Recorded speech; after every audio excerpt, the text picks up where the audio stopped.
Hello student, मैं Anil sir स्वागत करता हूँ अपने यूट्यूब चैनल आदर्श क्लासेस में। हमने पढ़ा था गौतम बुद्ध, आज उसके आगे की क्लास को हम लोग कवर करेंगे जो भी एग्जाम में गिरते हैं। ठीक है स्टूडेंट।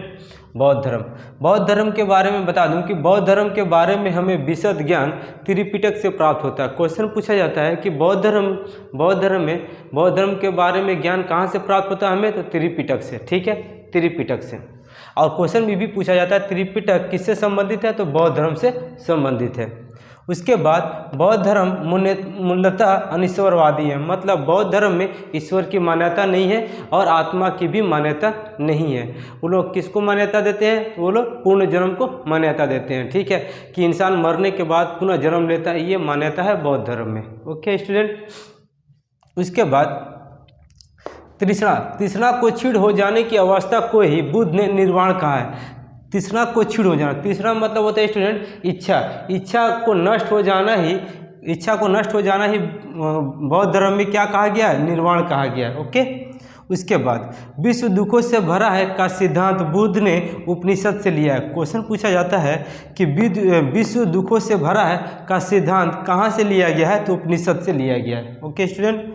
उसके बाद बौद्ध संघ में सम्मिलित होने के लिए न्यूनतम आयु सीमा कितनी वर्ष रखी गई है, 15 वर्ष। मतलब बौद्ध संघ में सम्मिलित होने के लिए न्यूनतम आयु सीमा कितनी है, 15 वर्ष है। उसके बाद बौद्ध धर्म में त्रिरत्न है। क्वेश्चन पूछा जाता है बौद्ध धर्म में कितने त्रिरत्न हैं, तो 3 है। कौन कौन है, बुद्ध, धम्म एवं संघ। कौन कौन है, बुद्ध, धम्म और संघ। क्लियर हो रही है स्टूडेंट। इसके बाद बौद्ध सभाएं हुई। ठीक है, बौद्ध सभाएं कितनी हुई, 4। इससे बहुत सारे क्वेश्चन पूछे जाते हैं, लगभग 16-17 क्वेश्चन इसी से ही पूछ लिए जाते हैं। बहुत इंपॉर्टेंट क्वेश्चन भी है और बार बार एग्जाम में गिरा भी गया है। ठीक है, जैसे आपको बताते हैं बौद्ध संगति कितनी हुई, 4 हुई है। देखिए, प्रथम बौद्ध संगति, द्वितीय बौद्ध संगति, तृतीय बौद्ध संगति और चतुर्थ बौद्ध संगति। इसी से बहुत सारे क्वेश्चन पूछे जाते हैं।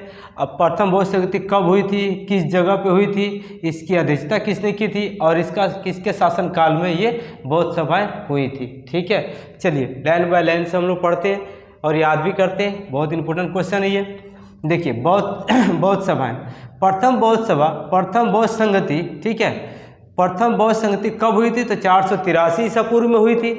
किस जगह हुई थी, तो राजगीर में हुई थी। और किसकी अध्यक्षता में हुआ था, तो महाकश्यप की अध्यक्षता में हुआ था। और किसके शासनकाल में हुआ था, तो अजातशत्रु के शासनकाल में हुआ था। ठीक है स्टूडेंट, फिर एक बार देख लेते हैं। प्रथम बौद्ध संगति 483 ईसा पूर्व में हुआ था और किस जगह हुआ था, तो राजगीर में हुआ था। और इसकी अध्यक्षता किसने की थी, तो महाकश्यप ने की थी। और किसके शासनकाल में हुआ था प्रथम बौद्ध संगति, तो अजातशत्रु के शासनकाल में हुआ था।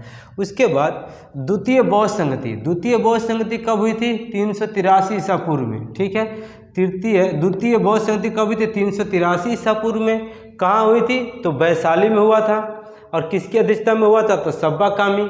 और किसके शासनकाल में हुआ था, तो कालाशोक। ठीक है, कालाशोक। फिर से दोबारा पढ़ते हैं स्टूडेंट। द्वितीय बौद्ध संगति कब हुई थी, तो 383 ईसा पूर्व में हुई थी। और किस जगह हुई थी, तो वैशाली में हुई थी। और इसकी अध्यक्षता किसने की थी, तो सब्बा कामी ने की थी। और किसके शासनकाल में हुआ था, तो कालाशोक। ठीक है। उसके बाद तृतीय बौद्ध संगति 255 ईसा पूर्व में हुआ था। तृतीय बौद्ध संगति 255 ईसा पूर्व में हुआ था। और कहाँ हुआ था, तो पाटलिपुत्र में हुआ था। और इसकी अध्यक्षता किसने की थी, तो मोगलीपुत्र तीस ने की थी। किसने की थी, मोगलीपुत्र तीस ने की थी। और किस राजा के शासनकाल में हुआ था, तो अशोक। ठीक है, तो तृतीय बौद्ध संगति किसके शासनकाल में हुआ था, तो अशोक के शासनकाल में हुआ था। उसके बाद चतुर्थ बौद्ध संगति कब हुआ था, ईसा की प्रथम शताब्दी में। क्वेश्चन पूछा जाता है कि चतुर्थ बौद्ध संगति कब हुआ था, ईसा की प्रथम शताब्दी में हुआ था। और कहाँ हुआ था, तो आपको कुंडरवन में हुआ था। कुंडरवन कश्मीर में हुआ था। और इसकी अध्यक्षता किसने की थी, तो वसुमित्र और अश्वघोष की अध्यक्षता में ये चतुर्थ बौद्ध संगति की अध्यक्षता की थी। और किसके शासनकाल में हुआ था, तो कनिष्क के शासनकाल में हुआ था। ठीक है, एक बार फिर देख लेते हैं। चतुर्थ बौद्ध संगति कब हुई थी, ईसा की प्रथम शताब्दी में। कहाँ हुआ था, तो कुंडरवन कश्मीर में हुआ था। और किसकी अध्यक्षता में हुआ था, तो वसुमित्र और अश्वघोष की अध्यक्षता में हुआ था। और किसके शासनकाल में हुआ था, तो कनिष्क के शासनकाल में हुआ था। उसके बाद चतुर्थ बौद्ध संगति के बाद बौद्ध धर्म 2 भागों में बढ़ जाता है, हीनयान और महायान। हीनयान और महायान में क्या है, थोड़ी सी अंतर है कि हीनयान में मूर्ति पूजा नहीं की जाती है और महायान में गौतम बुद्ध जी की मूर्ति की पूजा की जाती है। ठीक है, ये क्वेश्चन बार पूछा जाता है कि बौद्ध धर्म 2 भागों में बट गया था, तो उसमें कौन सा धर्म में मूर्ति गौतम बुद्ध जी की मूर्ति की पूजा की जाती है, तो महायान में पूजा की जाती है मूर्ति की। ओके स्टूडेंट, कल इसका आगे पढ़ेंगे। अगर आपको वीडियो अच्छा लगा हो तो प्लीज़ कमेंट सब्सक्राइब जरूर कीजिएगा। Thank you.